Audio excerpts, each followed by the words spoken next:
Welcome back to king birds care. दोस्तों मैं हूं अशफाक अहमद। आज की वीडियो में मैं आपको बताने वाला हूं कि किस तरह आप ग्रे जावा से सिल्वर जावा हासिल कर सकते हैं। इसके अलावा अगर आप किसी दो म्यूटेशन की आपस में पेयरिंग करते हैं, मिसाल के तौर पे दो अलग अलग कलर के जावा आप लगाते हैं, तो उसको लगाने का आपको क्या फ़ायदा होगा और क्या नुकसान होगा, ये सारी चीज़ें आज की वीडियो में हम डिस्कस करने वाले हैं। अब सबसे पहले आपने एक चीज़ को नोट करना है। कुछ पेयर ऐसे आते हैं हमारे पास जो स्पॉटेड होते हैं। यहाँ पे आप देख रहे हैं मेल फीमेल ऊपर बैठे हुए हैं। फीमेल जो है जो लेफ़्ट साइड के ऊपर है, ये इसके ऊपर आप देख रहे हैं कि थोड़ी सी स्पॉटेड है। मेल जो है वो आपको काफ़ी हद तक जो है वो क्लियर नज़र आ रहा है। अब ऐसे स्पॉटेड पीस लेना फ़ायदेमंद है या नहीं है, इसके बारे में भी मैं आपको बताता हूँ। देखिए, अगर आप ग्रे जावा ले रहे हैं तो फिर ये स्पॉटेड पीस लेना आपके लिए फ़ायदेमंद हो सकता है। और अगर आप फ़ोन जावा ले रहे हैं या फिर आप ओपल जावा ले रहे हैं तो फिर इस तरह के स्पॉटेड पीस आप ना लें तो ज़्यादा बेहतर है। इसका रीज़न सिंपल है। अगर आप फ़ोन जावा ले रहे हैं और उसमें आपको ऐसे स्पॉटेड पीस नज़र आते हैं तो इसका मतलब यकीनन वो किसी न किसी के स्प्लिट हैं, यानी कि फ़ोन के साथ किसी ने वाइट या सिल्वर लगाया है और उसके स्प्लिट के अंदर जो है आपके पास ये रिज़ल्ट आया है। अब जब आप इनकी ब्रीड कराएंगे तो इनकी ब्रीड में फ़ोन भी निकलेंगे और इनकी ब्रीड में ग्रे भी निकलेंगे या सिल्वर भी निकलेंगे। जिसका भी वो स्प्लिट होगा वो बच्चे भी देगा। लेकिन अगर आप ग्रे जावा ले रहे हैं और उसके अंदर आपको ये स्पॉटेड पीस मिलते हैं, यानी कि आपको स्प्लिट मिलते हैं, तो फिर आपके लिए फ़ायदेमंद साबित हो सकते हैं। अब ये पेयर आपने देखा, अब इस पेयर का मैं आपको रिज़ल्ट भी दिखाता हूँ।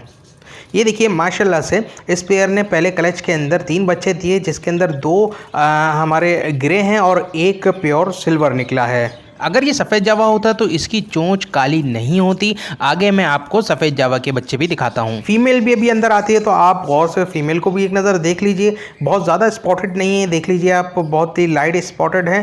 फ़र्क सिर्फ इतना है कि ये सिल्वर के स्प्लिट है। अगर हम प्राइस की बात करें तो यहाँ पर ऑलमोस्ट डबल का फ़र्क है, यानी कि जो ग्रे के रेट चल रहे हैं उससे डबल रेट तकरीबन सिल्वर के चल रहे हैं। अच्छा, एक और चीज़ यहाँ पर मैं मेंशन कर दूं कि ज़रूरी नहीं है कि जो स्पॉटेड होंगे, यानी कि जो पाइट होंगे वही स्प्लिट होंगे। बास टाइम फ़ोन में से भी ग्रे निकलते हैं और वो बिल्कुल ग्रे के विजुअल होता है उनका, उनके अंदर कोई भी स्पॉट वगैरह इतना नहीं होता, मगर वो होते फ़ोन के स्प्लिट हैं। किसी भी बर्ड्स का अगर आप कोई सेटअप लगाना चाह रहे हैं तो सबसे बेहतर तरीका यही है कि आप पट्टे उठाइए, पट्टों को अपने पास तैयार कीजिए और उसके बाद उनकी पेयरिंग करके अपने पास सेटअप लगाइए, तो वो आपको लॉन्ग लास्टिंग सेटअप जो है वो मुनाफा देता रहेगा। अच्छा, एक और चीज़ जो बहुत से लोगों की कोशिश होती है, जब वो पट्टे उठा रहे होते हैं तो उनकी कोशिश ये होती है कि वो अभी से मेल फीमेल को कंफर्म करके उठाएं ताकि उनको बाद में पेयरिंग करने में कोई मसला ना हो। मगर दोस्तों, ये बात ध्यान रखनी है आपने कि 5 महीने से पहले जावा के अंदर मेल फीमेल कंफर्म करना बहुत मुश्किल होता है। 5 महीने में जो एक्सपर्ट होते हैं वो आपको अंदाज़न बता देते हैं कि मेल फीमेल कौन सा होगा। एक्चुअल जो मेल फीमेल पता लगेगा वो आपको 8 महीने के अंदर पता लगेगा। 8 महीने ही इनकी ब्रीडिंग एज है, यानी कि 8 महीने में ये ब्रीडिंग स्टार्ट कर देते हैं। एक बहुत बड़ी मिस्टेक लोग करते हैं कि जावा को सेल्फ होने से पहले ही अलग कर देते हैं। देखिए दोस्तों, जावा मटकी से बाहर तो आ जाते हैं बहुत जल्दी, मगर वो सेल्फ नहीं होते। इनको तकरीबन 50 से 55 दिन लगते हैं सेल्फ होने में। उससे पहले आप इनको अलग नहीं कीजिए। ये दाना खाने की कोशिश करते हैं मगर वो अपना पूरा पेट दाने से नहीं भर सकते खुद से, मदर फीड की उनको ज़रूरत पड़ती है। तो 50 दिन के बाद ही आपने इनके बच्चों को इनके माँ बाप से अलग करना है। अगर आप इनको पहले से ही सेपरेट कर देंगे तो ये हो सकता है बच तो जाएं, मगर इनकी ग्रोथ उतनी अच्छी नहीं होगी जितनी अच्छी इनकी ग्रोथ होनी चाहिए। अच्छा, इसके बाद एक और प्रॉब्लम कुछ जगहों पे मैंने देखी है। होता क्या है कि देखिए, इनके बच्चे लेट सेल्फ पे आते हैं तो फीमेल जो है मटकियों से बाहर आ जाते हैं, तो फीमेल हीट पर आकर दोबारा अंडे देना शुरू कर देती है। अगर आपके केज के अंदर बच्चे जो है वो अभी तक आपने सेपरेट नहीं करे और फीमेल ने दोबारा से एग देना शुरू कर दिए हैं, तो फिर लाजमी आप 1 हफ्ते बाद उन एग को चेक कर लीजिए कि उनके अंदर वो फर्टाइल हो रहे हैं या नहीं हो रहे। अच्छा जी, अंडे किस तरह चेक करने हैं इसके ऊपर मैं कंप्लीट वीडियो बना चुका हूँ। अगर अभी तक आपने नहीं देखी, मैं डिस्क्रिप्शन में लिंक दे दूंगा।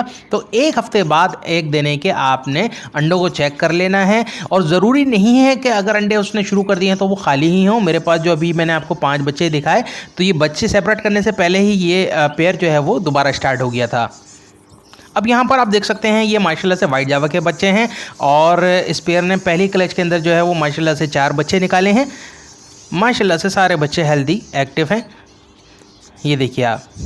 अब यहाँ पर ये भी चीज़ नोट कर लीजिए आपके वाइट जावा के बच्चों की चोंच काली नहीं होती, जबकि सिल्वर की चोंच आप देखेंगे तो या ग्रे की चोंच देखेंगे आप तो काली होती है और आहिस्ता आहिस्ता इनकी चोंच लाल हो जाती है। जो भी लोग जावा का सेटअप लगाना चाह रहे हैं उनका सबसे पहला सवाल ये होता है कि जावा कॉलोनी में अच्छी ब्रीड करता है या cage by cage single by single ज़्यादा अच्छी ब्रीड करता है। तो देखिए दोस्तों, जावा सिंगल बाय सिंगल ज़्यादा अच्छी ब्रीड करता है, ज़्यादा अच्छे रिजल्ट आते हैं आपके पास, मगर आप कॉलोनी भी लगा सकते हैं। इसके अलावा बहुत से लोग जो है वो सिल्वर के साथ वाइट की कॉलोनी लगाते हैं क्योंकि इनके रेट ऑलमोस्ट बराबर ही होते हैं, इस वजह से लोग लगा लेते हैं कॉलोनी। अगर आप भी लगाना चाहें तो लगा सकते हैं। अब दोस्तों ये तो सिल्वर का बच्चा है, अभी मैं आपको सिल्वर के पट्टे दिखाता हूँ। ये देखिए, अब ये सिल्वर के पट्टे हैं, इनके अंदर आप देखिए ब्लैक सा आपको शेड नज़र आ रहा होगा परों पे, दुम के ऊपर, और इसकी चोंच भी ऑलमोस्ट क्लियर हो चुकी है। तो ये होता है फ़र्क पट्टों का। अगर ये वाइट के पट्टे होते तो वाइट की पीठ के ऊपर और परों के ऊपर आपको ब्लैक कलर के धब्बे नज़र आते हैं बाकायदा, उनके अंदर शेड नहीं आ रहा होता इस तरह जिस तरह सिल्वर के अंदर शेड आता है। एक और चीज़, जावा अगर नहाए नहीं तो फिर इनको फंगस हो जाता है, इनकी चोंच के गिट जो है वाइट वाइट सा फंगस आपको वाज़े तौर पे नज़र आने लगता है। आप चेक करते रहें, अगर ऐसा है तो फिर आप पॉलीफैक्स जो है वो इनकी चोंच के ऊपर लगा दीजिए हल्का सा, या फिर नारियल का तेल लगा दीजिए। अगर फिर भी इफेक्ट नहीं होता तो फिर आप कमेंट में पूछ सकते हैं, मैं आपको मेडिसिन भी बता दूंगा। एक और सवाल जो बहुत से लोगों ने मेरे से पूछा है कि भाई हमारे जावा ने एग लेइंग कर दिए मगर वो नहा के जो है वो जाके अंडों पर बैठ रहा है, तो क्या अंडे ख़राब हो जाएंगे? नहीं दोस्तों, अंडे ख़राब नहीं होंगे, इससे आप बेफिक्र रहें। अगर जावा नहा के अंडों पे बैठ रहा है तो यकीनन अंडों को मॉइस्चर की ज़रूरत है, इसी वजह से वो बैठ रहा है। और अभी भी जो आपने देखा, जो क्लच आपने देखा वाइट जावा का और ग्रे जावा का, ये सारे ही रोज़ ही नहाते हैं और रोज़ ही जब अंडों पे होते हैं तब भी नहाते हैं, कोई इशू वाली बात नहीं होती।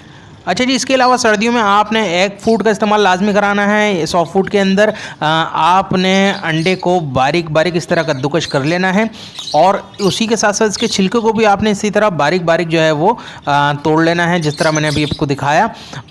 और इसके साथ आपने डबल रोटी का इस्तेमाल नहीं करना, ब्रेड का इस्तेमाल नहीं करना, आपने पापे का चूरा इसके अंदर मिलाना है। डबल रोटी जो है वो नुकसान ही देती है, बेहतर यह है कि आप पापे का चूरा मिलाइए। अगर आपका पेयर ने ब्रीड स्टार्ट कर दी है, क्रॉसिंग वगैरह कर रहा है और अंडे देने वाला है, तो आप हफ्ते में एक दफ़ा उनको एग फूड का इस्तेमाल लाजमी कराइए और अंडे का छिलके का इस्तेमाल ज़रूर कराइए। और अगर आपके इसने पेयर ने अंडे दे दिए हैं, अंडे से बच्चे निकलने वाले हैं, तो फिर हफ्ते में 2 से 3 दफ़ा जब बच्चे निकल जाएं तो हफ्ते में तकरीबन 2 से 3 दफ़ा आपने एग फूड का इस्तेमाल लाजमी कराना है। और जैसे आपको पता है कि सर्दियां पड़ रही हैं तो आपने रोज़ रात में इनके केज में से पानी निकाल लेना है और सुबह इनको फ्रेश वाटर देना है। दोस्तों वीडियो पसंद आए तो लाइक ज़रूर कीजिएगा। किसी भी किस्म का कोई भी सवाल हो तो आप कमेंट के अंदर पूछ सकते हैं, एज सून एज पॉसिबल मैं उसका रिप्लाई देने की पूरी कोशिश करूँगा। नेक्स्ट वीडियो में बहुत जल्द मिलते हैं। अपना और अपने बर्ड्स का बहुत ख्याल रखिए। Take care.